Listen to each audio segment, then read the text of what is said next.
Le Carré rond, saison 8, épisode 9. Mon nom est JC. Je suis en compagnie de mon fidèle ami Steve Sauvé qui est présent. Martin n'est pas avec nous autres aujourd'hui. D'autres obligations professionnelles le retiennent. Mais cependant, on est en compagnie. Là, Steve, je m'excuse. Je vais te revenir dans un instant. Mais on est en compagnie de William Maltais. Si vous ne le connaissez pas, vous allez apprendre à le connaître un peu avec nous autres aujourd'hui. C'est un arbitre au niveau de la lutte NBA au Québec. William, comment ça va? Ça va très bien, et toi? Moi, ça va bien. Écoute, on avait hâte de pouvoir te jaser. On avait entendu toutes sortes d'histoires à ton sujet. Puis, on va pouvoir clarifier ça un peu. Alors, on va aller voir du côté de mon collègue Steve. Toi, comment tu vas? Ben moi, JC, ça va bien, puis ça va aller encore mieux si tu boostes un peu le son de ton micro puis tu parles devant parce que c'est revenu comme on va arranger ça. On était ensemble. Mais non, ça va super bien. Puis sérieusement, si t'es un fan de lutte du Québec, puis tu connais pas William Maltais, tu vis dans une grotte. Parce que William, c'est un des gars... Tu sais, dans la vie, là, moi, il y en a beaucoup qui me disent « Hey, dans la dernière année, tu t'es promené, Steve, tu as lutté partout. » William s'est promené plus que moi, mais lui, c'est pour arbitrer. Will, je suis content que tu sois là avec nous autres aujourd'hui. Puis JC, rien que pour le fun, là, t'as ring annoncé un peu partout cette année. Ouais. Persuadé que tu as été... dans le fond, je faisais juste semblant de te parler pour avoir ton son, voir comment il était. Ouais, mais là, il doit être popé, là. Là, c'est parfait. Je suis sûr que tu as vu William dans plusieurs galas de lutte, là. On s'est croisés à plusieurs endroits, moi puis William. En effet, c'est toujours un plaisir aussi de travailler un show avec William. William, c'est un gars qui amène de la bonne humeur, de l'énergie dans un ring. Puis moi, j'ai jasé avec des promoteurs avant qu'on fasse le show. Puis ça, je dois avoir un peu l'opinion des gens un peu sur William. Tu sais, les gars, les promoteurs, les bookers, les workers, ce qui se dit de William, c'est que c'est un plus dans chaque combat. Ben, c'est gentil, ça. Will, comment c'est arrivé la lutte dans ta vie? Ben, il y a mon père qui était un ancien promoteur. Je pourrais pas dire s'il l'est encore maintenant, mais il y avait la compagnie de la GW à Granby. Puis, au début, quand moi j'étais vraiment tout petit bébé, mon père avait commencé à commenter avec Carole Fournier à la GW. Puis, de plus en plus, mon père commençait à être de plus en plus impliqué avec la lutte. Donc, moi, j'étais tout le temps dans les backstage. Puis, après à peu près 2 ans qu'il a commencé à commenter, il a tombé comme étant le propriétaire de la GW. Puis depuis que lui est tombé en tant que propriétaire, ben moi je suis tombé en tant que fan de lutte. Puis de plus en plus que lui en faisait, de plus en plus que moi j'étais présent. J'étais dans les backstage de la TW avant à RDS. Donc j'étais tout petit, mais j'étais présent. Puis c'est majoritairement grâce à mon père que je suis là-dedans, je pourrais dire. Puis, écoute, on veut les jeunes, là, moi le premier quand je suis jeune, je veux être lutteur. Toi, comment ça fait que tu fais? Moi, je veux être arbitre. C'est quand même comique, mais moi, ma perception, c'est que deux meilleurs d'une autre, je veux aller dans les plus grosses ligues, les plus hautes que je peux. Donc, si c'est en tant que lutteur, en tant qu'annonceur, en tant que manager ou en tant qu'arbitre, je veux pouvoir le faire. C'est mon rêve, je vais tout le temps tout donner pour le faire. Et au début, je voulais lutter, oui. Puis je pense que j'ai encore ça à l'intérieur de moi, j'ai envie de lutter. Mais en tant qu'arbitre, j'ai l'impression que j'ai eu beaucoup plus d'opportunités et que j'ai réussi à aller un petit peu plus loin que je crois que je serais capable en tant que lutteur. Parce qu'il y a combien de lutteurs, mettons, juste au Québec, mettons? Il y en a, on va se dire 200, 300. Puis maintenant au Canada, combien qu'il y en a? Il y en a à peu près genre 1000. Plus que ça. Plus que ça. Il y en a vraiment beaucoup. Donc, je me suis dit, si en ce moment, je suis capable de sortir du lot en tant qu'arbitre, je vais rester en tant qu'arbitre parce que c'est ma meilleure chance d'atteindre mon rêve qui est de pouvoir travailler pour la lutte professionnelle. Parce que, honnêtement, tu as fait tous tes cours puis tu sais lutter. Ouais. Ouais. J'ai eu des cours avec Billy Gibson. Je me suis fait entraîner par Manson à la GW. J'ai été avec la IWS pendant à peu près 7 mois. J'ai tout le temps gardé ça fresh pour pogner les meilleurs ref bombs puis tout ce kit-là, mais j'ai tout le temps essayé de garder mes choses correctes pour au moins avoir ma petite base dans la lutte, pour pas avoir l'air de dire n'importe quoi si, mettons, ça me tente d'aider à un moment donné, puis là, je suis comme, je veux pas avoir l'air du gars qui connaît rien de sa lutte non plus. Combien de fédérations de lutte tu fais au Québec? Québec, j'en ai fait à peu près 24 promotions. À peu près. Je pense que ça serait peut-être plus simple pour toi de dire ceux que t'as pas fait, finalement. Ouais, mais tout sur vers le nord, je les ai pas fait encore. Donc, Mais quand tu nous dis au Québec, c'est-tu que tu as arbitré ailleurs aussi?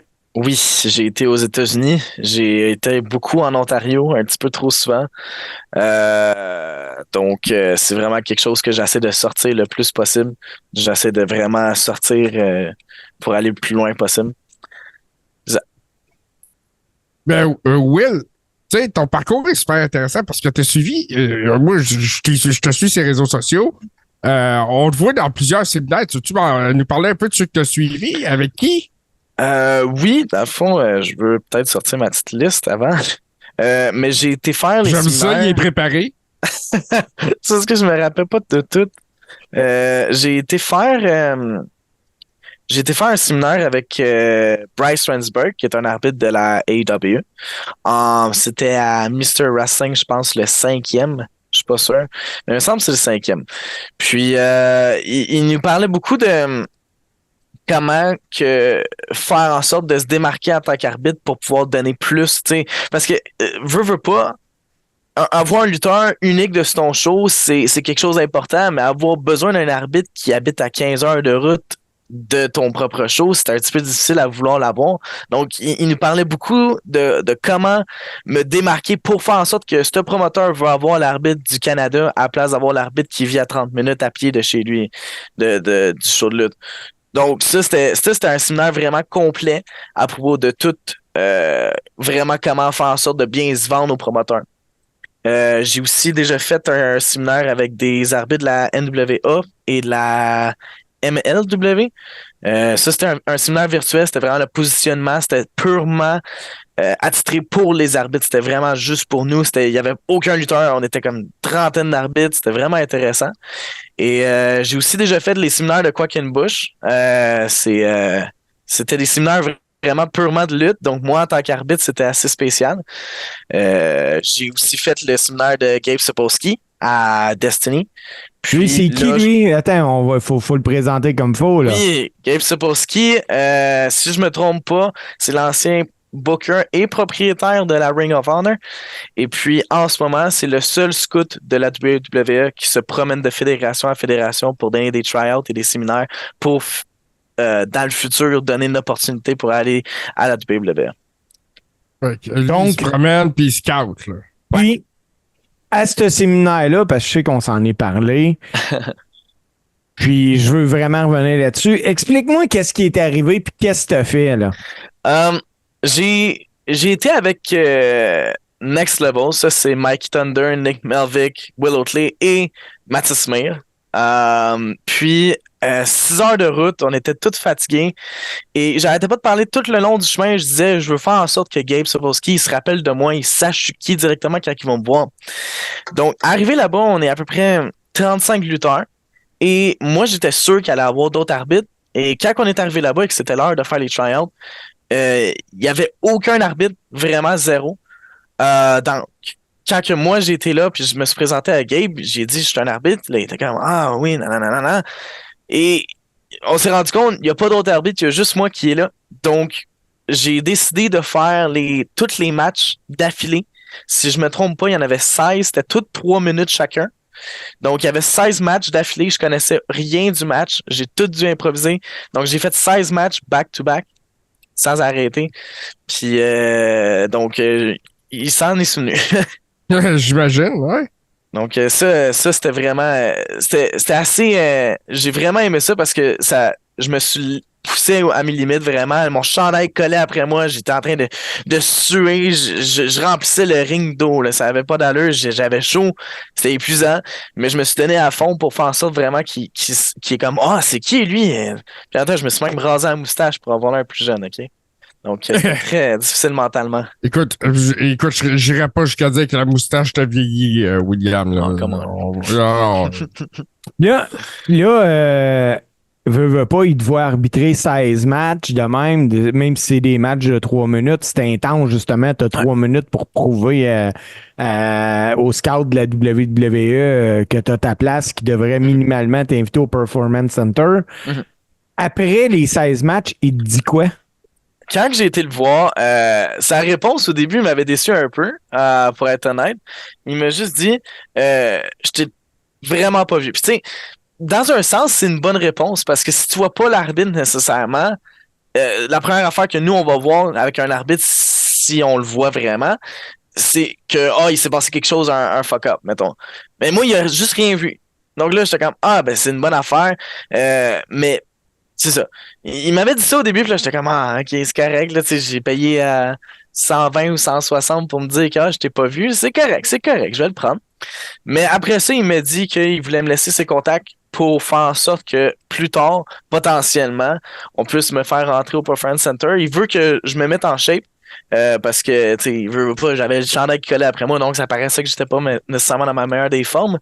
Mais il voulait qu'on garde contact, que j'y envoie, mettons, des matchs là-dessus, que j'y montre vraiment ça, pour potentiellement plus tard avoir peut-être une place. Parce que Gabe, la chose qu'il peut faire, c'est te référer, mais c'est pas lui qui va faire en sorte que tu rentres dans le Performance Center. Donc, lui, il peut t'ouvrir la porte, mais il peut pas faire en sorte que tu rentres à l'intérieur de la porte. C'est toi qu'il faut qu'il te mette le pied dedans. Yes! Donc, il faut vraiment que je me démarque le plus possible. Là, es-tu toujours en contact avec? Oui.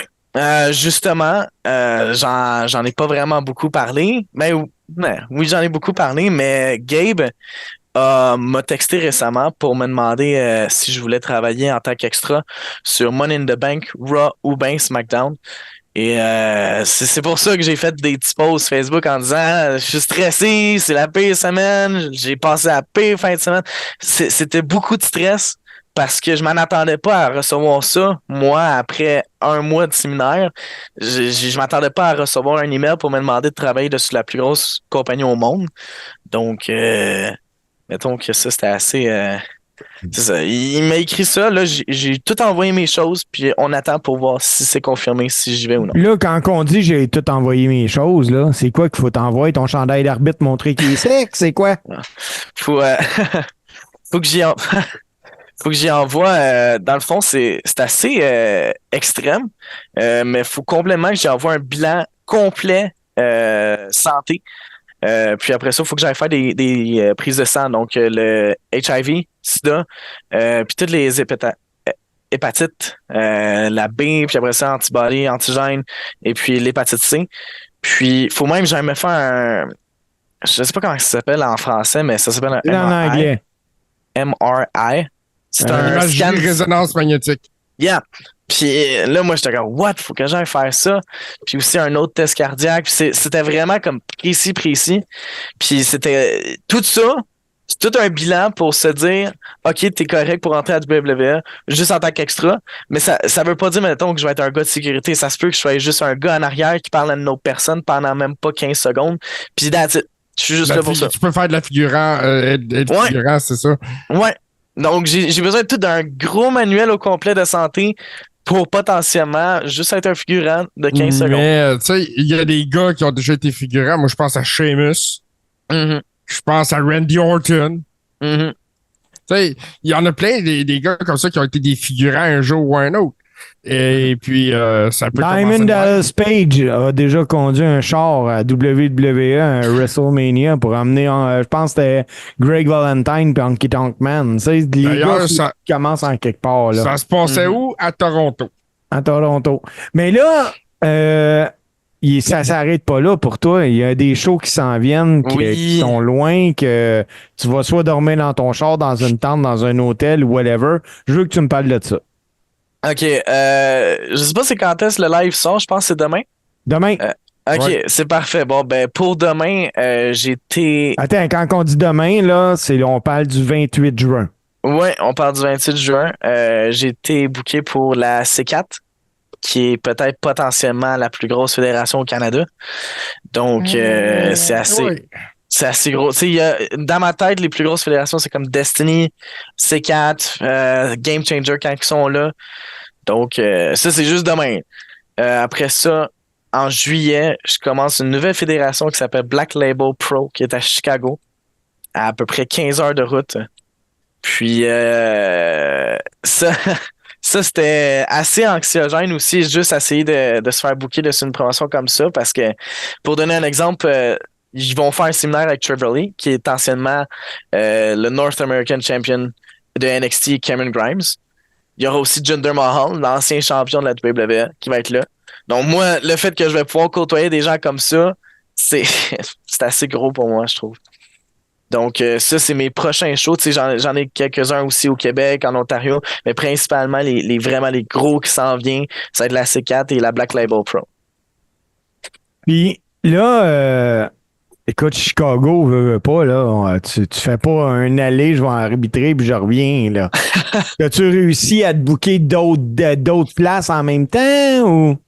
Non, la veille de Chicago, c'est pas encore tout clair parce que je sais pas encore avec qui que j'y vais, mais c'est sûr que moi, je vais de manière d'une autre. Donc, si je vais tout seul, ben, tant pis, moi, je vais aller, ça va être mes petites vacances. Parce que là, tu fly-tu ou tu prends ton char? Je prends mon char. Moi, j'aime ça, aller faire ma route. C'est 15 heures de route, y aller et après ça, faire le retour. Donc, c'est beaucoup, mais je suis dédié à le faire. Donc, c'est ça. Mais, ouais, pour les autres choses alentour, dans le fond, moi, je comptais partir le mercredi soir après mon show de la TUW. Après ça, j'allais probablement arrêter à Toronto, dormir à Toronto, aller à Domaine Lucha, qui est quand même une vraiment bonne promotion. Après ça, partir directement pour Chicago le vendredi. Après ça, le samedi, le dimanche, je me prendre ça relax, aller voir s'il y a des promotions, aller aider un peu. Mais ouais, tu sais, je me suis dit, tu sais, si Chicago, ça me tente de visiter aussi, tu sais, parfois c'est bien d'être sur la route puis d'aller à des shows puis moi c'est fly. OK, là, j'ai ça. Juste en fin de semaine passée, j'étais censé aller faire 4 shows puis il fallait que je dorme dans mon char pour comme un show, je pense. Mais tu sais, il y a des endroits comme ça où est-ce que c'est assez difficile comme ça. Mais il y a des moments où est-ce que là, je suis comme, hey, je m'en vais à Chicago. Ça me tente de prendre ça relax. Je vais peut-être dormir un peu. Puis après ça, je vais juste me promener dans Chicago.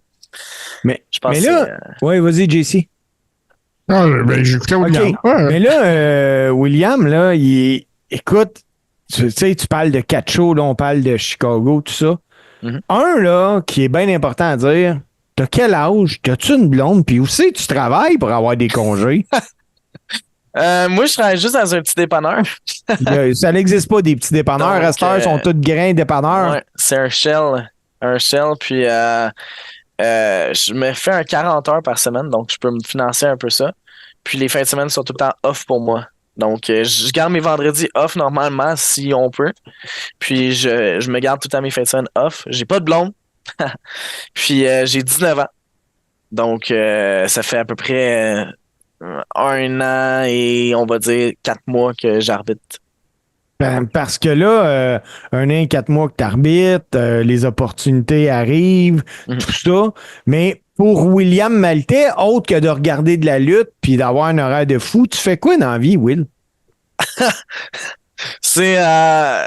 Ça va être décevant comme réponse, mais sincèrement, à part la lutte et le travail, je fais rien du tout. Je planifie retourner au gym, mais il faut que je me sédule du temps parce que, tu sais, 40 heures par semaine, après ça, je finis à peu près vers 5 heures, je m'en vais dormir, je m'en vais travailler, après ça, je m'en vais à mes shows. Je suis souvent sur la route en tant que tel. Donc, tu sais, c'est beaucoup de voyagement. Puis mes repos, je dirais que c'est pendant les voyages, justement. Tu sais, moi, j'aime bien aller dans des villes puis juste aller voir des magasins, qu'est-ce qu'ils ont de spécial. Je récolte beaucoup de figurines de lutte, donc ça, c'est ma petite passion à côté que j'aime faire. Je dirais aussi, j'aime beaucoup aller voir juste les paysages. Je suis beaucoup comme sur le fait que je voyage beaucoup, alors je veux en profiter du voyage en tant que tel. Puis, moi, tu sais, à la lutte, quand j'ai commencé à lutter, il y avait des gars qui luttaient, puis, tu sais, j'essayais de m'inspirer d'eux autres. Mais un arbitre, ça s'inspire de qui? De d'autres arbitres? Donc, tu prévois-tu faire un screw job bientôt ou? Je suis en train d'y penser, là. Je suis en train d'y penser. Non, mais. Attention, ça va être dans un de tes combats. Je me suis beaucoup inspiré de Bryce Wensberg, justement. Surtout comment il fait ses comptes pour faire en sorte que ça soit très dynamique, très. Tu sais, parfois, il y a des comptes que c'est genre.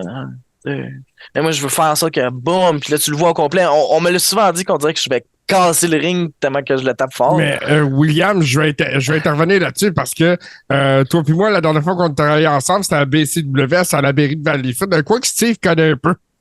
Ouais. Et puis, en grande finale, je me souviens de t'avoir vu taper le compte de 3 quand Kevin Gray est devenu champion de la BCW. Et à chaque fois que tu levais le bras, tu levais avec ton bras. Oui. Ouais. Il y avait une énergie dans ce compte de 3-là. C'était fou. Et puis, quand que les autres disent que t'es un atout dans chaque combat, c'est ça, c'est cette énergie-là que tu dégages aussi. Mhm. Ça amène quelque chose. Ouais, mais on m'a souvent, tu sais, j'ai pas été vraiment entraîné pour arbitrer en tant que tel. C'est beaucoup du j'ai vu ça, alors je vais essayer de voir ce que ça fait.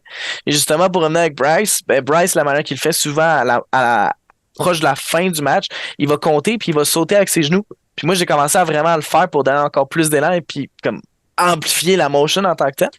Puis on dirait bien que ça marche parce que, tu sais, j'ai jamais vraiment fait ça puis jamais vraiment fait ça puis qu'il n'y avait pas de réaction du tout avec la foule. Ça a tout le temps été est-ce qu'il va gagner parce que là, tu sais, tout le monde est dessus les nerfs, tout le monde est en train de capoter, l'arbitre est en train de revoler, qu'est-ce qui se passe? Puis là, kick out, ils viennent juste de kick out. Puis après ça, là, ça se tape. Puis là, ça se tape. Puis là, c'est beaucoup de. En, Oui. en 1 an et 4 mois, puis on s'est vu souvent, là, on va se dire la vérité, là. C'est quoi tes moments là, que tu fais comme hey, moi, là, j'ai arbitré ce match-là ou bien je faisais partie de ce show-là, puis. C'est sûr que le slush papier avec la GPW récemment, ça a été un de mes highlights. Que t'as été acheté. Ouais, avec Parle-en donc, ouais. Parle-en donc. T'es des beaucoup plus grands que je pensais. Je m'en vais, tu sais, on le voit à la télé, puis tu t'attends pas, tu sais, il était considéré comme étant quand même petit comparé aux autres.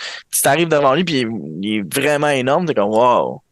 Donc, ça, je m'en attendais pas, mais travailler avec Ted DiBiase puis avoir l'opportunité de travailler avec un Hall of Famer de la WWF, c'est assez, ça m'a fait un choc, mettons, de savoir qu'on pouvait me faire confiance avec ça.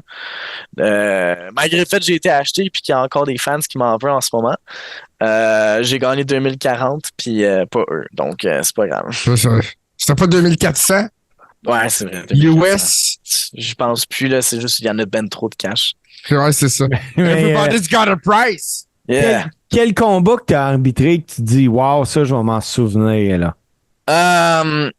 Je dirais surtout au Simmania, les shows que Marc Blondin il produit, les combats où est-ce que c'est souvent comme des gros spots avec des gros ref bombs. Puis normalement c'est avec Jeremy Prophet. Je m'entends beaucoup avec Jeremy. Puis c'est souvent des gros matchs avec, tu sais, il y a beaucoup d'action, puis moi, quand il y a beaucoup d'action, je suis encore plus dedans, mes comptes vont être dedans, mes calls vont être dedans, je vais dire des niaiseries parfois. Ça, c'est juste mon côté pour avoir du fun, mais il y a des gros matchs comme ça. J'ai travaillé à un moment donné avec René Dupré, puis il me laissait faire le ref bump que moi je voulais faire, puis là, j'étais comme yeah! Puis, tu sais, c'était des matchs comme ça où est-ce que les gens me voient plus que juste un arbitre, mettons, ils me voient vraiment comme étant quelqu'un qui va aider au match. Je pense que c'est ça que je me rappelle le plus. Donc, des matchs comme genre René Dupré ou bien des matchs avec Ted DiBiase ou vraiment beaucoup de matchs à la TUW, ils me laissent la chance de vraiment comme un peu plus y aller à ma manière. Ça, c'est beaucoup de matchs que je me rappelle. Oui, parce que moi, je me rappelle à TUW, un match à Royal dans lequel j'étais, que tu es arrivé comme lutteur, mais je pense que tu es auto-éliminé, hein? Ouais, ben, je suis rentré 27e dans le Rumble, puis tout le monde capotait, et moi, je suis rentré et j'ai décidé de donner des chops à tout le monde, puis personne qui a réagi à ça, donc je me suis éliminé moi-même parce que, tu sais, je suis un arbitre, là. Il a protégé son bras d'arbitre, là. Ouais, je voulais pas me faire mal, là, il faut que je compte avec lui, là. Mais si je les avais tapés de l'autre bord, il aurait tout été mort, là. C'est comme quand, excuse-moi, c'est comme quand Rhino dit que ceux qui ont frappé avec le gore se sont jamais relevés. Ceux qui sont relevés, c'était le spear. C'est vrai, c'est exactement ça. Mais là, William, qui t'aimerais arbitrer? Là, je te donne là, l'opportunité d'arbitrer qui tu veux dans le monde, là. Quel combat tu veux arbitrer? Un combat que j'aimerais arbitrer, j'aimerais ça. Bizarrement, j'aimerais ça pouvoir arbitrer CM Punk. Tu sais, j'ai souvent entendu, mettons, comment il agit backstage, puis ça, c'est pas super la meilleure des affaires. Mais j'ai l'impression que dans le ring, il a l'air de le fun. Puis j'ai envie de pouvoir travailler avec lui au moins une fois, si je peux. Mais je dirais un match avec CM Punk. J'ai tout le temps eu un faible aussi pour Malakai Black. Un excellent lutteur à ce que je trouve. Tout à fait. Hein? Tout à Ouais. fait. J'ai tout le temps trouvé son style de lutte très bon. Euh, Mais ouais, je dirais comme des lutteurs où est-ce que comme tu le sais pas nécessairement comment ils sont en vraie vie, mais tu sais, ça paraît qu'ils jouent un personnage. J'aimerais pouvoir arbitrer Killer Cross, Karen Cross. Ça serait un de mes matchs que j'aimerais beaucoup faire. Il a l'air tellement d'une personne gentille en tant que telle et il est tellement différent de son personnage que lui-même. Donc ça serait un match que j'aimerais pouvoir faire. Karen Cross puis CM Punk, ça serait le fun. Fait qu'on te souhaitera CM Punk contre Karrion Kross. Que tu vas être correct rendu là. Puis, 19 ans, t'as arbitré facilement 500-600 combats jusqu'à date. La porte semble vouloir s'ouvrir pour toi de chez nos voisins du Sud. D'ailleurs, tu t'en vas à Chicago bientôt. Va être utilisé possiblement comme extra Money in the Bank, SmackDown, Raw. T'en vas-tu trop vite? Mon père me disait qu'il avait peur que ça allait trop vite. Moi, je trouve que ça va pas assez vite. J'ai besoin d'action dans ma vie. J'ai besoin qu'il y ait ça dans ma vie. Et, tu sais, parfois, mettons pour te donner un exemple, OK?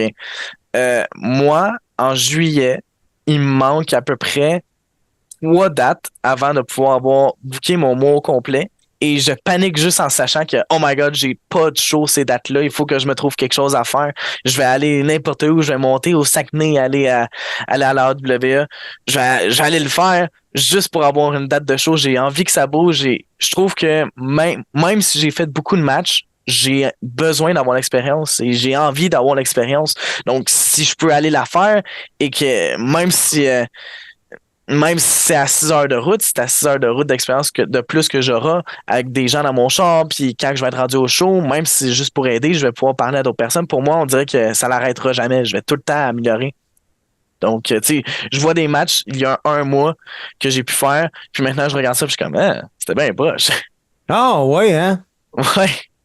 Parfois, je regarde ça, puis je suis comme, ah, le compte était laid, j'avais l'air hésitant. Là, je regarde tout ça, j'essaie de regarder tous les petits détails pour après ça m'améliorer plus tard. Là, on va appeler un chat un chat, puis un chien, là. Moi, j'ai vu certaines publications à un moment donné passer sur les réseaux sociaux qui parlaient de mauvaises personnes à la lutte. Je veux pas qu'on nomme de nom à soir, on n'est pas là pour ça. Y a-tu des gens au Québec que ça t'intéresse pas d'arbitrer? Ah, là, je suis en train d'y penser parce que. Moi, il y en a des gars que j'ai pas envie de travailler avec eux autres. Ouais. Parce que pour moi, c'est des mange-mardes, là. Je dirais que oui, mais. Tu sais, je dirais oui, mais en même temps, je vais pas. Si on me dit, OK, tu vas faire tel match, je vais pas juste dire non. Dans ma tête, je vais pareil avoir de l'expérience, puis j'ai beaucoup de matchs parfois comme ça où est-ce que je me dis, bon, ben, gars, je vais faire mon match pareil, même si j'aime moins ce genre de lutte-là. Par exemple, des matchs hardcore, ça, c'est pas vraiment mon genre du tout, mais ça me donne de l'expérience dans ce genre-là. Donc, arbitrer des gens qui sont beaucoup plus dans la lutte hardcore, c'est moins mon trip, c'est pas des mange-marde, mais c'est juste, je suis moins bon là-dedans. Mais, ça me donne de l'expérience pareil pour ça, puis c'est vraiment juste ça que je suis en train de rechercher en ce moment. JC, avant qu'on y aille avec la conclusion de l'entrevue, t'as-tu de quoi? Ben écoute, j'ai l'impression que William, ton horaire de l'été va être assez rempli. Là. Tu disais qu'il te restait 3 dates. On pourrait dire que t'es monsieur No Day Off, d'une certaine façon. Oui, on prend l'excuser, j'ai un problème de son. Bon. Hop, là, il est réglé, là. Oui, je l'ai réglé. C'est incroyable. Magie. Mais c'est ça. Ce que je veux dire, c'est que je l'ai perdu, Steve. OK. Ben, moi, Will, en tout cas, en conclusion de l'entrevue, j'aimerais ça te souhaiter la meilleure des chances, mais je vais trouver ça plate pour nous autres au Québec quand on va te regarder à TV, parce que des bons arbitres de lutte, là, il n'y en a pas des tonnes. Puis c'est le fun quand un petit gars de chez nous réussit à percer. Puis je dis un petit gars de chez nous, c'est pas parce que j'ai 30 ans de plus que toi, là. Mais vraiment, moi, je te souhaite le meilleur parce que t'es un bon Jack. Mais maudine que c'est pas facile quand que tu vois un de nos gars rendu ailleurs, puis que tu dis, bon, mais finalement, on va retourner avec des arbitres normales, hein? Voyons donc. Ben, c'est sûr que je vois dans le même sens que Steve à ce niveau-là. Si tu t'en vas, tu vas nous manquer. T'as apporté quelque chose. T'as apporté ta couleur, t'as apporté ton style dans tout ça. Puis, mais là, t'es pas encore parti, par exemple. Non, pas encore. T'es pas encore parti, t'es encore avec nous autres. Puis j'espère te croiser dans le plus de galas possible dans les semaines à venir aussi, là. Mm-hmm.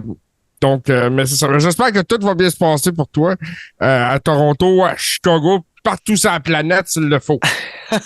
Merci. Hey William, merci beaucoup. On va se quitter le temps d'une pause, puis on revient avec les actualités lutte, puis des 2 tournes aussi aujourd'hui dans le Coréron. Alors, on se retrouve l'autre bord de la pause. Salut mon Will. Tu sais, mon père s'endormait tout le temps avec sa cigarette et c'est déjà brûlé les chenottes. C'est normal, ça va-tu bien ton podcast en ce moment? Oh, j'ai mes moments. Ah, je pensais que c'était sérieux qu'on avait parlé. Ça, c'est très chic. Écoutez bien le monde de Montréal. Puis, ouais. C'est niaiseux, tu sais. Pas de crise de stade, là. Moi, quand je l'échappe, c'est par exprès. On a payé combien de fois, là? Tabarnane de questions controversées. Ah, merde. C'est comme Saint-Pierre qui voit Jésus au paradis. Qu'est-ce que Dieu va faire? Il va vomir. Bon, il dit, c'est Régis, il est de même. Ludo, t'es très fort. Bravo, bonne recherche. Oh, ça, c'est sympathique. Il y en a qui vont l'apprendre en écoutant ton podcast. Je vais faire une confidence ici, j'ai jamais divulgué. C'était quoi ta position? C'est comme ça. Ah ouais.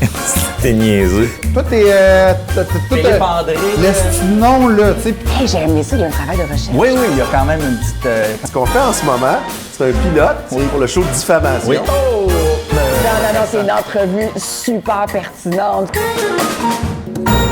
Se faire un nom avec Ludovic Bourdage, dimanche 20h. Sur Touski TV. Donc, on est de retour, mon JC. Hey, c'était le fun, ça, avec William, là. C'est... Moi, là, quand je vois un gars de chez nous qui a sa chance puis qui pourrait percer, tu sais, on y souhaite, là, aux jeunes, là. Ben écoute, il y a les rêves à portée de main, là. C'est ça, là, les opportunités se présentent à lui. On y souhaite, c'est sûr qu'on y souhaite. On veut voir les... Excusez. Les gars de chez nous réussir le mieux possible. Puis j'ai bien hâte de voir là, ce qui va se passer avec William dans les prochaines semaines. Puis en plus, on va être honnête, quel gars sympathique. Oui, vraiment, c'est un bon Jack, Will. Puis, tu sais, je le croise souvent. C'est pas le gars qui déplace le plus d'air dans un backstage de lutte, mais c'est un gars qui mérite qu'on s'arrête, qu'on y jase. Tu sais, c'est un maudit bon Jack. Puis, ben, à faire autant de combats de lutte que ça, là, ce gars-là s'est retrouvé plus souvent dans un ring que ben des lutteurs réunis ensemble dans la dernière année, là. Ah, je sais que son agenda, son booking, c'est complètement malade. Comme il en a parlé là, au mois de juillet, il y a 3 dates de disponibles, puis il cherche à les remplir absolument. On lui souhaite d'ailleurs que tout aille bien. Puis on en a parlé un peu hors d'ordre. C'est sûr que William va venir nous parler de ses aventures dans les prochaines semaines. Oui. Hey, JC, on pourrait faire les actualités. Parce que la lutte veut pas. Tu sais, quand tu penses que ça va être tranquille, non, ça déborde. Puis cette semaine, il y en a eu des actualités. La première que j'ai envie de te parler, qu'est-ce qui se passe avec la AEW? Hey, c'est en chute libre. Ça fait 31 semaines consécutives que leur rating est moins bon qu'à pareille date l'année passée, là. Change le booker. Ouais, toi, tu y vas avec ça? Ah, moi, c'est carrément... Je pense que Tony Khan devient un problème pour sa compagnie. Le problème de Tony Khan, c'est Tony Khan, finalement. Oui, c'est carrément ça. Parce que il faut qu'il mandate quelqu'un qui est plus une tête de lutte que lui pour réussir à créer l'envie chez l'audimat d'être là, de l'envie pour les gens d'acheter les billets de la AEW parce que les images de Salvide, Steve, on en a vu, là. Ils ont signé Mercedes Moné, qui est supposément la lutteuse féminine la mieux payée au monde en ce moment. Ouais. Le plus gros contrat jamais attribué à une workers féminine. Puis ils réussissent pas à remplir les salles. Comment tu veux être viable à long terme? Ben, c'est ça, hein. Tu sais, ça, là, on parle de gens, là, c'est pas des millionnaires, c'est des milliardaires. Puis la dernière chose qu'un milliardaire veut, c'est de perdre de l'argent. Combien de temps qu'il va endurer ça, perdre de l'argent? Ben, c'est ça qui est inquiétant pour la business en tant que telle. Pour tous les workers qui ont des gros contrats là-bas, là. Tu sais, on dirait que l'histoire de la WCW se répète. Ben, moi, là, je sais pas si tu te rappelles, mais j'ai dit souvent que leur bain était gros, puis que ça me donnait l'impression de revivre une WCW. Oui, puis écoute, aujourd'hui, on a appris que Dominic Dijakovic de la WWE s'est fait aviser que son contrat ne serait pas renouvelé, puis il se termine dans les 3 jours là, qui suivent. Ouais. Ceci dit. Donc, il va être un agent libre. Puis là, tout le monde dit, la AEW, c'était un gros win pour la AEW. À quel point? Ben, même Ricochet, là. Tu sais, oui, tu vas aller faire un beau paycheck, là. Ils vont te faire lutter les 3 premières semaines, tu vas être le show, mais après ça, tu vas être chez vous, tu n'auras pas grand-chose.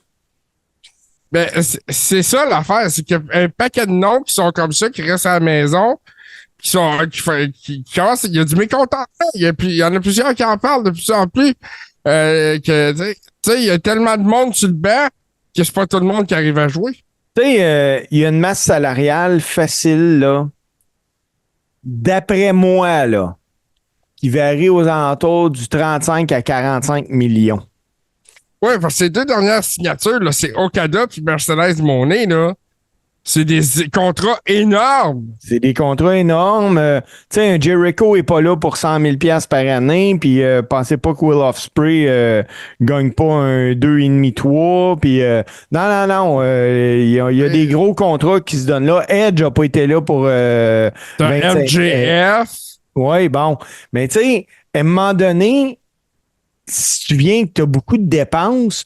tu sais, je vais te donner un exemple, là. Allez faire le centre Vidéotron, là. Pensez pas que ça coûte 100 000 louer le centre Vidéotron, là, à Québec, là. Ça coûte beaucoup plus cher que ça. Après ça, là, juste la production TV, puis écoute, t'as fallu que tu fasses flyer ton équipe, puis non, c'est de la grosse argent. Juste là, le déficit est incroyable. Mais tu peux pas faire des déficits de même tout le temps, parce que c'est beau que tu as un deal TV qui te rapporte, mais si en bout de ligne, il en reste plus, puis c'est pas bon. Ben, c'est ça, parce qu'à un moment donné, c'est les commanditaires qui vont se rendre compte que, wow, minute, il y a de quoi qui marche pas avec le produit, ça attire pas autant de clientèle, parce que t'as pas de code d'écoute, il y a moins de ventes au niveau des publicitaires, il y a moins de... Ça a un impact quelque part. C'est clair. Il y a quelqu'un qui va tirer une plug quelque part. Mais parlant de vendre des billets remplis comme ça, hey Steve, samedi passé, j'étais avec PCO, notre invité de la semaine passée. OK. D'ailleurs, Steve, PCO me dit de vous remercier, toi, Martin, puis dans le fond, nous 3, l'équipe du Coréron, parce qu'il a bien aimé des gens avec nous autres encore une fois. Il a eu bien du fun. Puis il me racontait encore que la vente de billets pour TNA Slammiversary, ça allait bon train. S'il s'en vendait encore beaucoup, et puis que probablement, là, je dis ça, mais qu'ils vont vendre plus de billets que la AEW quand ils sont venus à Montréal. Oh, ben moi, je le souhaite tellement, là. Une belle salle pleine, là. Tu sais, qu'est-ce que tu veux demander mieux que tout ça? Puis, parlant de ça, JC, là, premièrement, peux-tu nous expliquer qu'est-ce que tu faisais avec PCO samedi passé? Ben écoute, j'ai croisé PCO dans un événement où j'animais un gala de lutte de la BCW pour la maison Stéphane Fallu. Ceux qui ne le savent pas, la maison Stéphane Fallu, c'est un organisme, c'est une résidence qui accueille des enfants de la DPJ. eux, ils ramassent des fonds dans le but d'agrandir, d'avoir plus de chambres, parce qu'en ce moment, si j'ai bien compris, ils ont seulement 6 chambres à offrir. Puis ils aimeraient ça en offrir plus. Et puis, je crois que la levée de fonds allait montrer. Mais c'est ça. Il y avait, entre autres, PCO qui était présent, notre chum Carl Leduc qui était présent. Puis il y avait un monsieur, Steve, que... Hey, ça, là, ça, JC, je sais où tu t'en vas. Puis je vais en parler. Non, attends un peu. Martin, je t'invite, parce que Martin n'est pas avec nous, mais Martin va regarder l'émission. Je veux que tu clips ça, OK? Parce que ça, c'est le maillet d'or de l'année 2024. JC, explique avec qui t'étais, qui tu n'as pas invité au Coréron, parce que tu l'as même pas reconnu, la personne. Tout à fait. C'est bon. Écoute, moi, j'anime mon gala, puis il y a un monsieur en arrière, un monsieur qui a les cheveux grisonnants et tout. Puis discute avec les autres, mais j'ai aucune idée qui il est. Et en rentrant chez moi, en scrutant sur Facebook, je réalise que les gens ont posté des photos, dont PCO, qui était là aussi avec Destro et Michel Roy, qui était un autre individu fort sympathique. Mais c'était pas de Michel Roy que je parle. Là, je vais le dire, c'était qui, là? Je l'ai pas reconnu, puis je me battrais le cul moi-même. OK, je te dis, là. C'est Richard, le magnifique Charlat. Il était là, dans ma face. Je l'ai pas reconnu, je l'ai pas parlé, je savais pas c'était qui. C'est moi le cap. Et là, JC, on s'entend depuis qu'on anime le Coréron avec Martin. Martin, là, c'est son invité, là. Il aimerait inviter Richard Charland, c'est son invité de rêve. Puis JC passe la soirée avec, puis il l'a même pas reconnu. Puis JC, pendant qu'on parle de ça, ça me fait plaisir d'annoncer que le gagnant du tirage pour la paire de billets, la première personne qui nous a écrit les bonnes réponses, puis je suis allé voir si la personne aimait notre page et tout ça.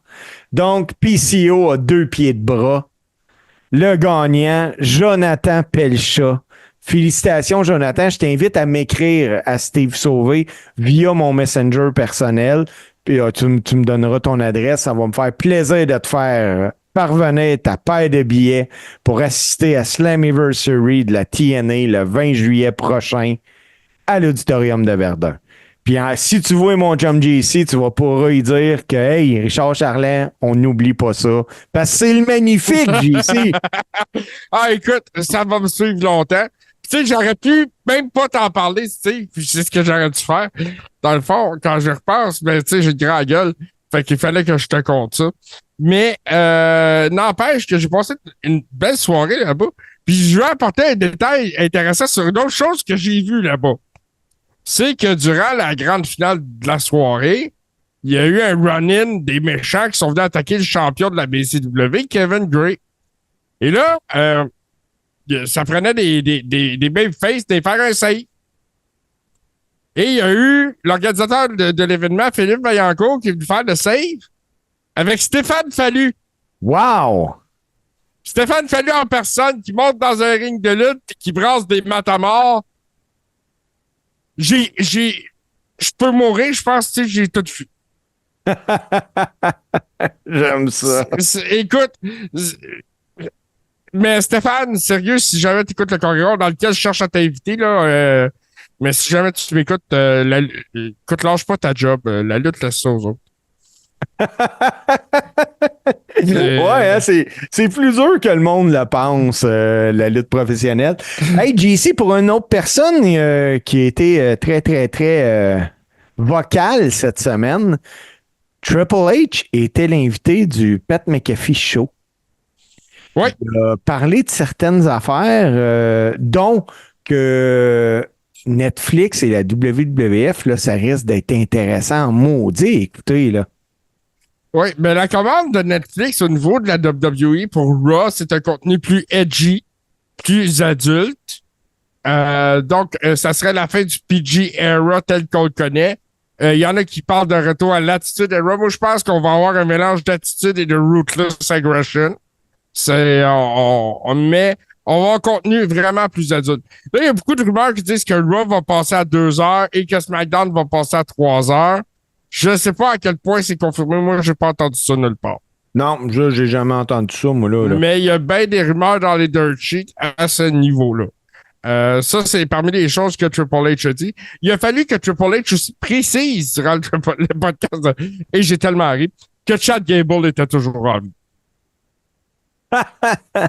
Hey, mais toujours au podcast de Pat McAfee, là, Triple H a fait une déclaration qui a retenu mon intérêt pas mal. Pour Triple H, la WWE n'est pas un sport.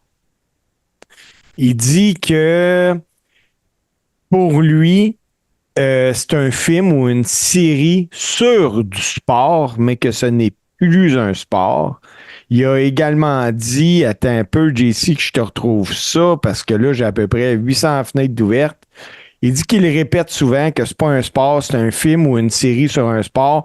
Tout ce qui se passe en dehors du ring est aussi passionnant que ce qui se passe à l'intérieur du ring, que les plus jeunes ou ceux qui veulent s'immerger se passionnent pour le drame des storylines. Les autres, avec un regard différent, eux autres, ils se focalisent sur le drame en coulisses. Est-ce que le gars va partir? Y a-tu signé? Va-tu revenir?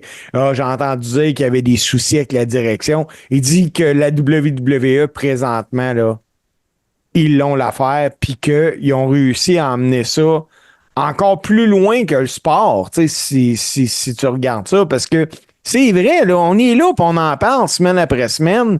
Tu sais, on parle pas nécessairement des performances des athlètes, là. On parle si, finalement, Drew McIntyre, il a-tu re-signé? Tu sais, on est rendu là, là. Oui, on est rendu là. C'est l'ère de la lutte, c'est l'ère Paul Lévesque, comme certains diraient.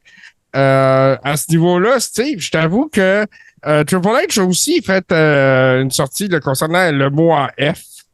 Oui. On a parlé pas mal, disant que c'était pas un bon mot à utiliser parce que, justement, les gens qui pratiquent, qui sont à la WWE, c'est des gens qui se donnent à fond, qui prennent des risques à chaque jour, puis qu'ils sont blessés pour vrai, que la douleur est vraie, que le mot en F n'a pas sa place. Ben, moi, je suis d'accord. Bon, je suis tout à fait d'accord avec ça. Puis, écoute, Triple H avec Pat McAfee, c'est toujours un plaisir de les entendre ensemble. On dirait deux dragons en foire. Là. Ça a duré à peu près 40 minutes. Je l'aurais facilement pris plus. Oh, oui, vraiment, vraiment, vraiment. Hey, JC, je sais pas si tu as écouté Raw. T'as-tu écouté Raw cette semaine? En partie parce que j'écoutais une partie de hockey. Ouais, ben moi aussi, je l'ai écouté enregistré, écouté sur le Fast Forward. Là. Pat McAfee n'était pas présent à Raw cette semaine. Puis partez pas en peur, là. Il n'est pas en chicane avec la WWE. C'est uniquement à cause du décès de son beau-père. Mais c'est The Miz qui, en plus de défendre sa ceinture par équipe avec R-Truth dans le main event de la soirée, là, qui a commenté la première partie du show aux côtés de Michael Cole. Puis The Miz aurait appris qu'il allait être le commentateur de Raw au dernier moment, moins d'1 heure avant le début du show. Donc, il a réussi à devenir le commentateur le temps d'une soirée sans se préparer. Puis, ça a le mérite, là. C'est tout en l'honneur du Miz, là, parce qu'on ne pouvait pas savoir que ce gars-là n'était pas préparé quand il était là, là. Tout à fait, c'est en l'honneur du Miz, mais je veux aussi souligner la solide performance de Michael Cole pour le reste de la soirée qu'il a fait tout seul. Être un commentateur seul d'une soirée de lutte comme Monday Night Raw, c'est un travail de moine, c'est solide. Michael Cole, je sais que Martin l'aime pas beaucoup. Cependant, il a fait une job solide à Raw lundi. Oui. Puis moi, le à Raw lundi, faisait longtemps que j'ai pas ri d'un segment comme qu'il y a eu.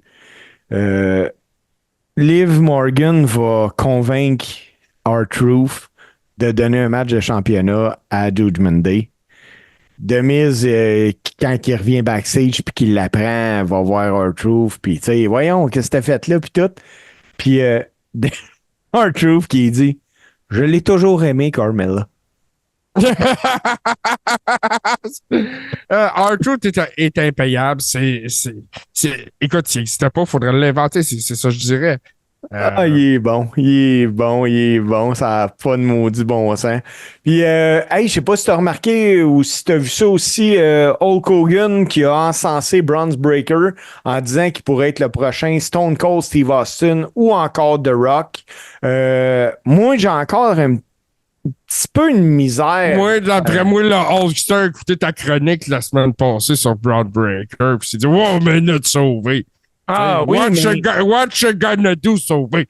Ah oui, parce que parce que lui, il dit que c'est un phénomène qui est super mature pour son âge, qui a une intensité, des capacités à rester concentré, que c'est remarquable, que si sa carrière est bien gérée, il pourrait atteindre les niveaux de Steve Austin ou de The Rock, ou même de Hulk Hogan lui-même. Tu sais, là, quand c'est rendu que tu te dis, ce gars-là, là, bien encadré, il pourrait être aussi bon que moi. Hey, je suis désolé, Hulk, là, mais il se prend pas pour un 7-up flat, hein? Non, il se prend pas pour un 7-up flat. En même temps, Braun Breaker, c'est une espèce de prodige. En même temps, je sais que tu as des réticences. L'avenir va nous le dire, mais moi, je pense que ça va être prometteur. D'ailleurs, il va affronter Sami Zayn à Money in the Bank à Toronto. On va voir ce que ça va donner, mais ça risque d'être intéressant. L'avenir au niveau de Braun Breaker et de ce qui se passe autour de la WWE.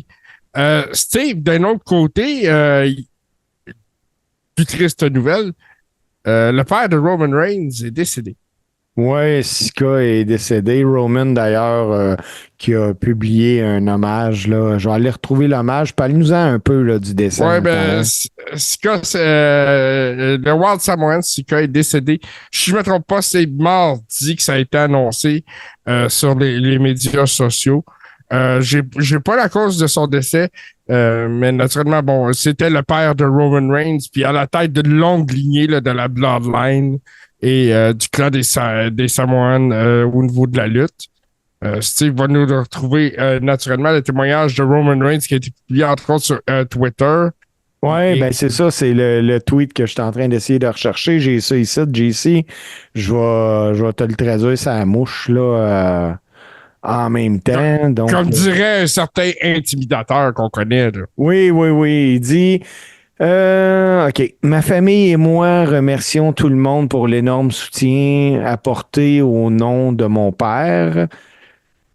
Là, il nomme, dont Olevao Leti Sika Anoa'i, dont on se souviendra toujours comme l'un des membres de l'équipe de Wild Samoan. Il dit que son père a eu un grand impact sur toute la famille et nous sommes éternellement reconnaissants pour les fondations qu'il a mises en place pour nous. Il n'y a aucun moment...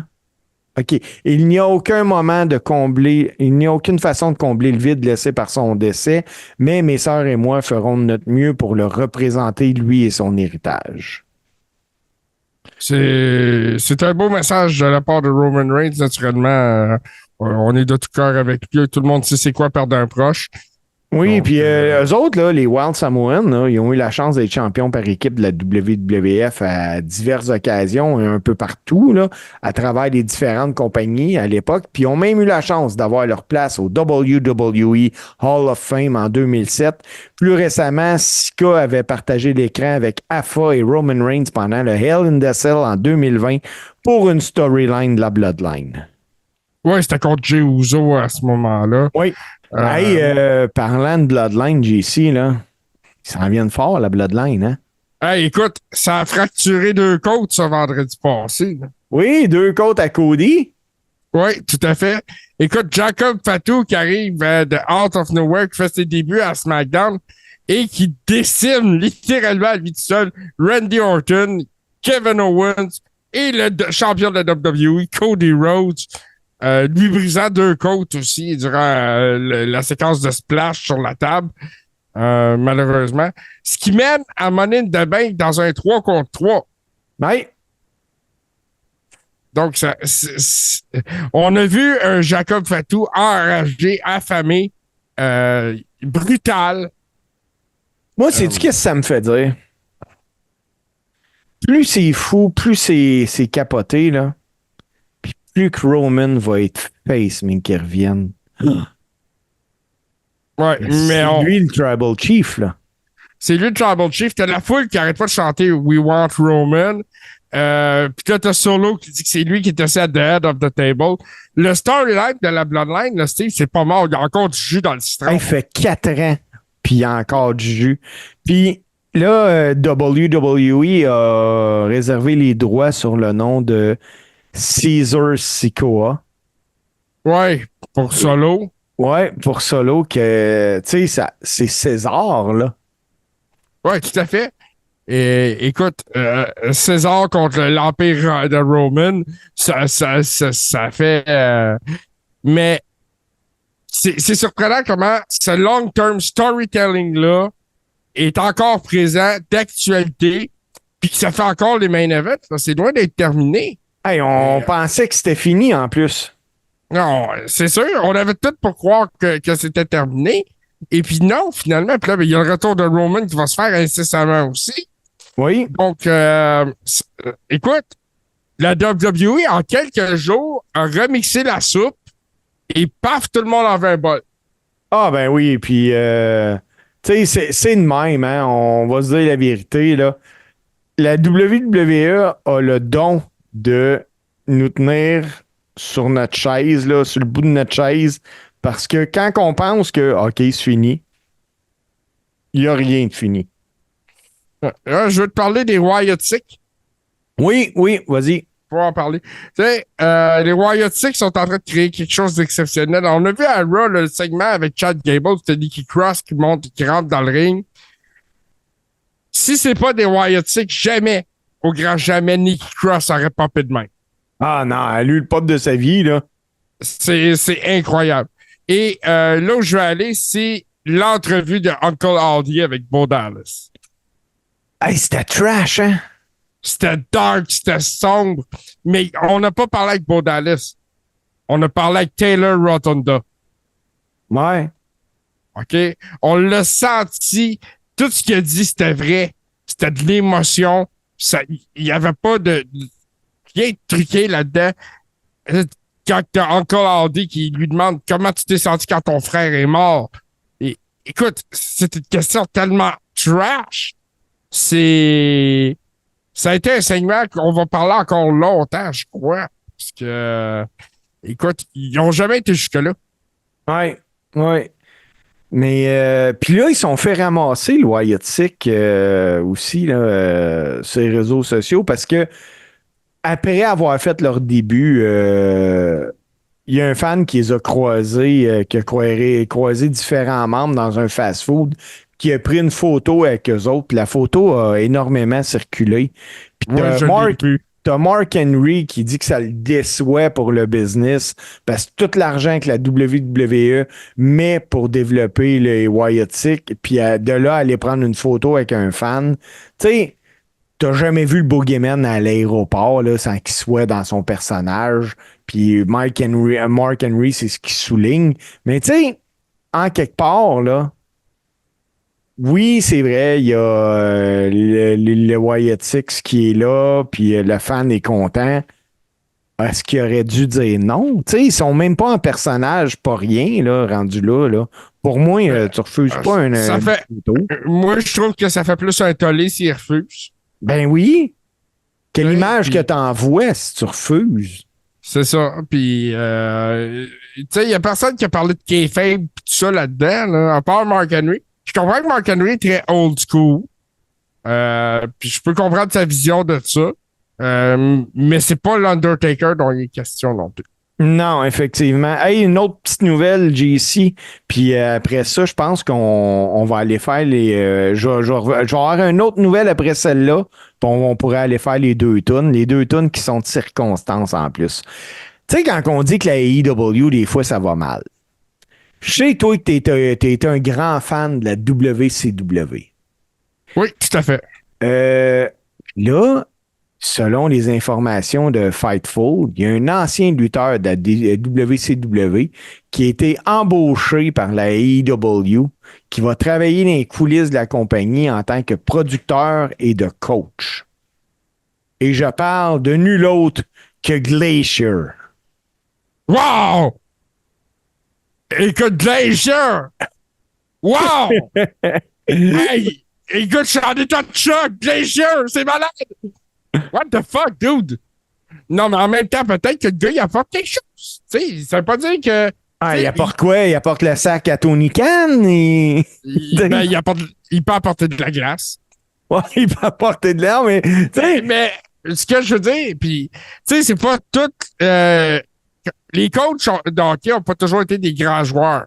Ah ben non, gars, la preuve, même que les grands joueurs ne font pas des grands coachs parce que Wayne Gretzky, ça n'a jamais marché comme coach, là. Maurice Richard, ça n'a pas été un gros succès non plus.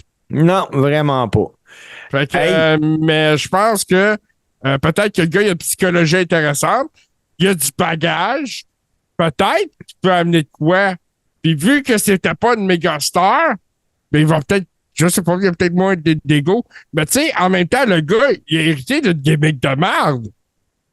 Ah, vraiment, vraiment, vraiment, là, c'est le Sub-Zero des pauvres, là. Écoute, récemment, j'ai revu la naissance de Glacier à WCW. Il y avait, tu sais, c'est un peu comme l'histoire du Gobbledygooker, là. Il y avait un gros iceberg, puis à un moment donné, l'iceberg a craqué, puis il est sorti de là. Oh, oui. C'était ridicule. Ouais, c'était pathétique, effectivement. JC, ce qu'on va faire, là, c'est que... Attends une minute. C'était quand même moins pathétique qu'un match de Steve Bongo McMichael. Ce qu'on va faire, on va prendre la pause pour aller aux 2 tours tout de suite parce que dans la conclusion, on va y aller avec du fantasy booking, tout ce que tu veux, sur une nouvelle qui a sorti cette semaine d'un Dirt Sheet. Mais pour les 2 tunes, parce que son nom a circulé comme quoi qui arriverait prochainement à la AEW, on va y aller avec Shane McMahon. Puis, je peux pas y aller avec Jacob Fatou, son premier thème à la GCW, le Patty May. Puis, on vous revient après pour le close. Here comes the money. Here we go. Money talk. Here comes the money. Money, money, money, Dollar, dollar. Dollar, dollar. Ching, ching, bling, bling, got the chatter. You ain't talking money, then your talking don't matter. Ching, ching, bling, bling, patent pockets. Take the dollar, dollar, can a damn soul stop it? Here comes the new kid on the block. Hold all your bets, here's where the buck stops. See, first of all, I'm stepping out on my own. About time I elevated to claim my own throne. Success in my blood, call it homegrown. Puerto Rican testosterone. Power and money got me crazy cocky. No longer need you, Poppy. I know you're mad because you can't stop me. And if you wonder how this player done scooped your honey, I think she smell my cologne, it's called brand new money. Making major moves, man, ain't a damn thing funny. Pimpin' hood rats to Playboy bunnies. They see the... They see it, they see it. Say what? Money. I'm global dollar and roll with Bow Fitty. Like to go out smelling fresh and looking spiffy. Don't like clean money, I want my wrist to be filthy. Pops with that retirement fund, I can't touch till I'm 60. So what am I supposed to do? Rolling through, steady patting them pockets, sell I'm stacking holding two. Ching ching bling bling, catching cash in lumps. It's a Coro, get a jacket, I'm selling them out my trunk. Whenever, whatever, it takes a shake down a dollar. Mozo in that direction, wait a minute, holla holla. All wants to know where they go, where they winning. A Mink and Marshall Monday, smelling just like a mint. You know, back in the days, they said money is the root of all evil. Money. Nowadays, money is the root of the rich tree. Come on. Now, if you can't see the money, get your eyes clean with Visine. I need 5 things plus 7 digits at a time. Team, I'm cheering, chilling. The best, never worse. See, we never get the pebbles, they got the rocks first. Bank vaults, I'm locking. Ching, ching, we're mocking. I'm rocking. My family Christmas stockings are shocking. Fine women, any weather. Naughty denim and leather. Call it tricking, whatever, son, they get better. I'm one smart cookie, the vet that smacks rookies. My stock's on top, your checks bounce while mine's boogie. Wrist, I must rock it. Chicks, stop it, I knock it. Cash looks like I got a gang of fists in my pockets. Fist in my pockets. Fist in my pockets. Here comes the money. Money, money, money, money, money, money, money.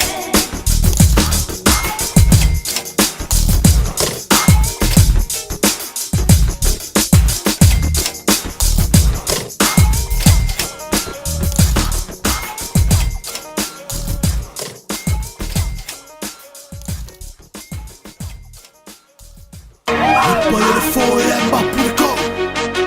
Wow, con whai sku iau e lang O makala I ofe ngai kua au Ki kau kala I keu whakupu Mai keu whakamani Pati pati mai, pati mai, pati lue mai Pati pati mai, pati mai, pati lue mai Ya e whatever mai so so ese Ya e whatever mai so so ese Le amatanga la ulanga na wola mai le musika Paapele na wanganga wakupu mai nge winga Holo ka lengi lenga Ukare fai fengi ukare fa misa Hape wa ilo ka lai le kan fia ngai ya kako pisa Fie la vane na kenga o hai Ukele fale iko mapunga mai so Sai o winga umanga kiri ora umi Se ke wo fika suyo winga mko anga e esle ainga se fai se me aunga Lenge o langa wo fai ngaka Mukinga inga mame tele atu so marka uma fai aso uma upo puanga Se fa malo se fa vai vai kule malo si lo wo fika mka funi e fai musika e se kila lo skylinga kamuka lo mo siva mai e ola ba ile ulum kua fai mai sim fa so lo fumua se nga gay fa daule wo fa mo se me fa kele fu fa mo kulunga se fai sanga ki fa mai awe e kingalo kua Pati mai, pati mai, pati lue mai Pati pati mai, pati mai, pati lue mai Ya e whatever mai so so ese Ya e whatever mai so so ese Pati pati mai, pati mai, pati lue mai Pati pati mai, pati mai, pati lue mai Ya e whatever mai so so ese Ya e whatever mai so so ese Samo kura mai kako vivo le ufai Kak fia fia kapag paki kako fai fai me fakasi Yai e una va ufai kaso fuanga kau or kesi kau re falawa Fakpok mo peta ko kamau ilang isun mai lava yun ang wala Ina aku ko vanga e misi aku ang kele o kala Fa mai mawai fuana ele ai masikira le kele Sala na nil fia poko na fa fia poko Kala lava nga le bako sino o mama Awa ki papole se mea kalia lava bako mafayo na Usalo atu ala ina mai na anu Ale na ufana Wai ona roto lana o te mana tuma Ia so uma halo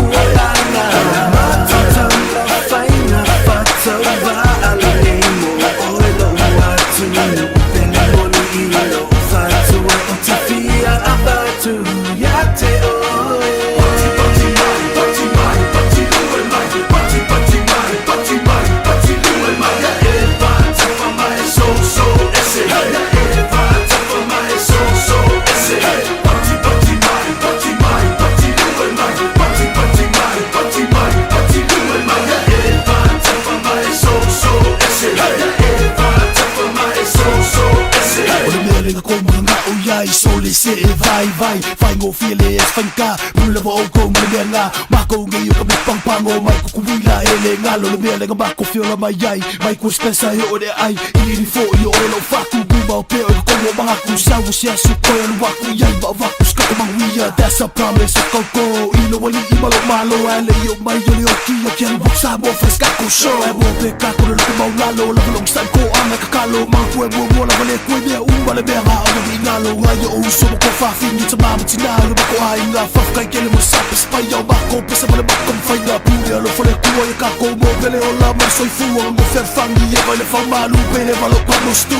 Ole o kau mo umbale bang wiya Na fang boy sa hangya Gia alo fang na war kako Kung war kako Kanila gisaw giya Pati pati mai Pati mai Pati lue mai Pati pati mai Pati mai Pati lue mai Ya e whatever mai so so ese Ya e whatever mai so so ese Pati pati mai Pati mai Pati lue mai Pati pati mai Pati mai Pati lue mai Ya e whatever mai so so ese Ya e whatever mai so so ese Pati pati mai Pati mai Pati lue mai Pati pati mai Pati mai Pati lue mai Ya e whatever mai so so ese Ya e whatever mai so so ese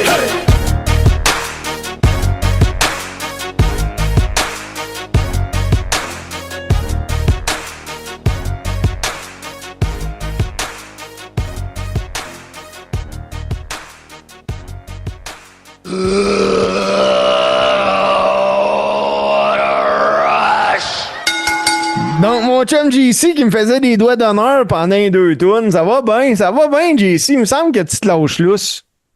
Écoute, je suis de bonne humeur à soir, Steve. Tu sais, moi, le Carré-Rond, j'aime ça. C'est le genre de lutte avec du monde qui aime la lutte puis en parler. Puis tu sais, il y a toi, Martin. Martin n'est pas là à soir parce qu'il est parti intimider quelqu'un d'autre. Mais Mais, tu sais, quand il est là, c'est toujours le fun. Puis, tu sais, quand on est live sur Twitch, dans le chat, tout ça, les gens sont impliqués, puis c'est toujours le fun. Mais j'aime aussi que les gens nous donnent du comeback, puis on en a reçu pas mal récemment. Là, oui. Les gens sont super gentils. Je prends la peine de les remercier pour ça. Hey, JC, ça, je pense que c'est important, là. La dernière nouvelle de la soirée dans le Coréron. En une entrevue accordée à Chris Van Vliet, Rey Mysterio a affirmé qu'il est persuadé que Dominic Mysterio deviendra champion du monde dans les prochaines années de la WWE. T'es-tu d'accord avec lui? Puis si oui, là, tu fais ça comment? Écoute, Ray n'a pas une vision objective de son fils. Puis moi, j'en ai une vision objective de son fils parce qu'on a bâché allègrement sur Dominic Mysterio quand on a commencé à faire le Coréron. À toutes les semaines, on en parlait. Mais on a aussi vu l'évolution de Dominic. OK? On a vu qu'il a été pris en charge aussi par d'autres vétérans. Ils l'ont éloigné de son père un peu. Ce faisant, ça n'a pas été une mauvaise chose quand on regarde ça, Steve. Parce qu'il a été mentoré par des gars comme Seth Rollins, des gars comme Roman Reigns, Cody Rhodes. Donc, ça lui a permis aux jeunes Dominic d'évoluer. Puis bon, avec Finn Balor, puis Judgment Day.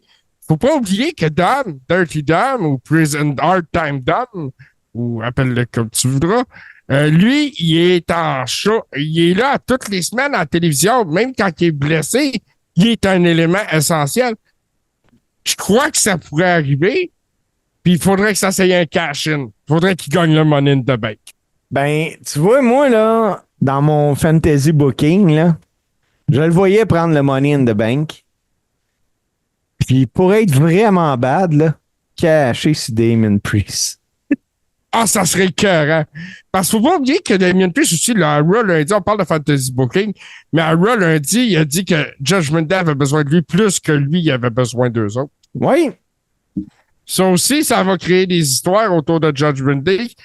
Puis, tu sais, on pensait que le citron de Judgment Day était mort. Il y a encore du jus dans le citron. Ben là, écoute, 3 des 5, ben, parce que moi, je compte Carlito, là, dans le Judgment Day, là. Mais, tu sais, t'as 3 des 4 gars de Judgment Day qui ont des ceintures présentement. Tout à fait. Puis, tu sais, Carlito, c'est comme le Avril Dalton de Judgment Day. OK? C'est vraiment le Avril Dalton. C'est le faire-valoir du groupe. Oh, oui, c'est en plein ça. C'est en plein ça. Mais Dominic Mysterio, champion du monde. Tu sais, sérieusement, c'est sûrement à Raw, c'est le bad le plus over, là. Pour la première fois à Monday Night Raw, lundi prochain, il va affronter son père, Steve. Oui. Mais ça, je suis tanné, par exemple, là. Oui, mais en même temps, il faut mettre un terme à cette histoire-là une fois pour toutes aussi. Ça, je suis d'accord avec ça. Faut que Dominic en prenne un. Oui, il faut que Dominic ait une victoire sur son père pour solidifier justement sa carrière puis son statut de heel. Oui, je suis d'accord avec toi. Ce que j'espère que tu vas être d'accord avec moi aussi, JC, c'est que un petit bout qu'on est là en train de jaser, là. Puis pour 2 gars qui savaient pas trop de quoi qu'on allait jaser, il me semble que on a fait. Ça en est pas sorti. On s'en est pas sorti, hein. Fait que moi, JC, j'ai envie de te dire, là, fais-moi donc un beau close comme toi seul, c'est le faire en ring announcer. Bon, écoute, il y a un close en ring announcer. Ben écoute, Steve, moi je vais faire ça bien simple. C'était l'épisode 9 de la saison 8 du Coréron. On a reçu William Malta, on a eu une belle entrevue avec lui. On vous laisse sur le meilleur match-up de tout fait par le chum à Martin Godette. Et puis, manquez pas le Coréron la semaine prochaine sur twitch.tv. Twitch.tv, Nordic tout ce qu'il y a, on va être là la semaine prochaine. Puis Steve, bon, on se retrouve la semaine prochaine. Qu'est-ce que t'en penses de ça? Ben, je pense que c'était correct. Puis t'as oublié de dire aux gens, écoute, si vous ont envie d'entendre des Corérons, Puis JC n'a aucun problème avec son micro. Ils sont disponibles sur notre Patreon. Donc, pour la modique somme de 5 $ par mois, vous pouvez devenir membre de touski.tv. Puis, c'est pas juste le Coréron, c'est une panoplie d'émissions. Vous allez pouvoir faire du rattrapage là-dessus. C'est vraiment, vraiment plaisant. Puis, ça coûte presque rien. Donc, JC, merci d'avoir été là. Merci. Attends, une minute, Steve. Je veux quitter sur une devinette. Oui. OK. Aujourd'hui, j'ai vu ça. Attends, je t'entends mal, là. Parle comme faut dans ton micro. OK. J'ai vu ça aujourd'hui passer sur les réseaux sociaux, là, Steve, là. À qui Nia Jax dirait oui sur Tinder? Ah, je l'ai, moi. Ah oui? Nia Jax, là, t'as avoué, là.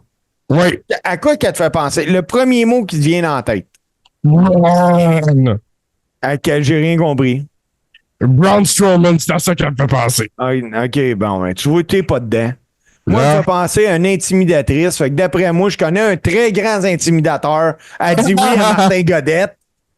Ouais, mais les femmes disent tout ouais, Martin Godette. Ça compte. Hey, non, mais sérieux, qui qu'elle disait oui? C'était Braun Strowman? Elle dirait oui à Braun Strowman si elle le verrait sur Tinder. Bon, ben, tu vois, JC, moi, en tout cas, quelque chose qui est sûr, je sais pas c'est quoi Tinder, mais je vais aller dire oui à ma femme en haut qui m'attend pour aller finir d'écouter la série sur Netflix. Donc, JC, fais attention à toi, faites attention à vous autres, le monde. Faites attention au monde autour de vous autres. Ça, c'est bien important. Puis, on se retrouve la semaine prochaine pour la 10e épisode de la saison 8 du Coréron. Ciao tout le monde.